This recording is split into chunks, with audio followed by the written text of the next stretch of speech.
Hi, my name's Louisa from Global English TESOL courses, and today I'm going to show you how I would teach a first lesson online with a new general English student. So here's how I'd structure that. For the first 2 minutes, I'd just get my student relaxed. I'd ask questions like, how are you? How was your weekend? Tell me about your day. The next stage, I'll be introducing the theme of the class, and I'll spend about 5 minutes doing this. The point about the theme is to warm your students into the theme, generate ideas, generate vocabulary, warm them up and get them interested. One great way to do this is to use pictures.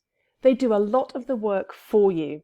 So I might use a picture like this one for my theme of holidays. And I'm choosing holidays because it's a great universal theme. Students can talk about it, generally very easily. It's very interesting to them and it's an ideal first lesson. So here goes. I might say things like, what can you see? What are they doing? Where are they?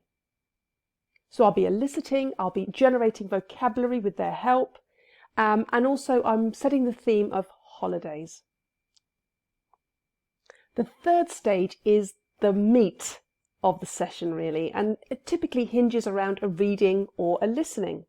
And for my holiday theme, I've found online on YouTube a 1-minute video based on holidays.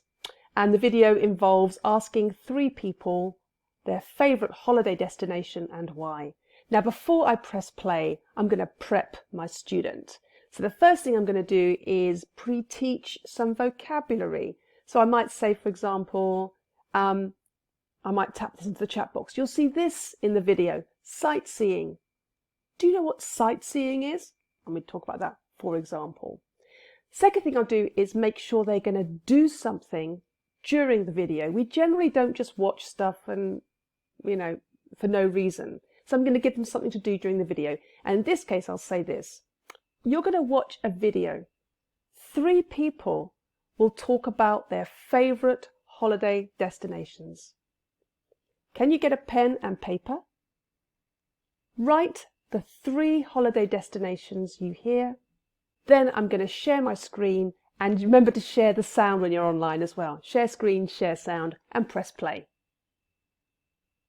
Now, depending on the level, I might choose to stop after each person describes their holiday destination, or I might let it run all the way through. That's kind of up to you and the level, etc.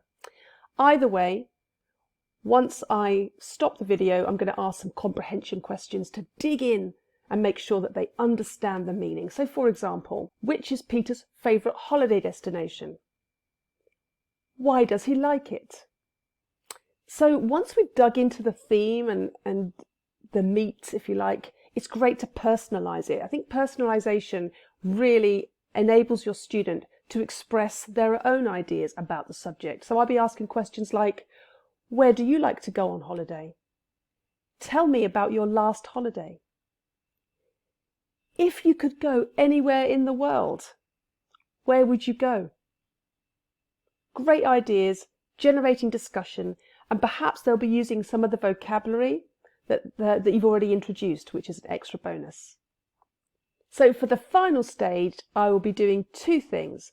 Firstly, I'll be going through some of the corrections.